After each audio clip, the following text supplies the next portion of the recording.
યશસ્વી પ્રધાનમંત્રી આદરણીય નરેન્દ્ર મોદી સાહેબે જ્યારે સમગ્ર દેશવાસીઓને એવી અપીલ કરી છે કે અત્યારની જે વૈશ્વિક પરિસ્થિતિઓનું નિર્માણ થયું છે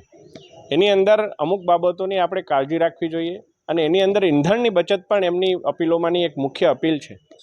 ત્યારે આજે એનર્જી સસ્ટેનેબિલિટીના અંતર્ગત આજે ઈંધણની બચત થાય એ માટે ઇલેક્ટ્રિક વ્હીકલ કે જે મારા ઘરમાં મારા પરિવારના સદસ્ય મારા ધર્મપત્ની પાસે ઉપલબ્ધ છે અને તેઓને આજે કામ અર્થે જવાનું ન હતું એટલે એમનું ઇલેક્ટ્રિક વ્હીકલ લઈને હું આવ્યો છું। અને હવેથી આ જે ટેવ છે એ હું એવી રાખીશ કે જ્યારે પણ આ વ્હીકલ અમારા ઘરે ઉપલબ્ધ હશે ત્યારે પહેલાં હું આ જ વ્હીકલનો પ્રયોગ કરવાનું પસંદ કરીશ।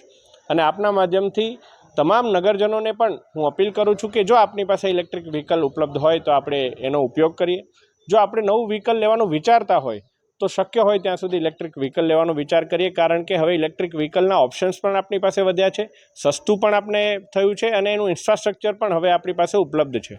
અને એના સાથે સાથે માની લો કે આપને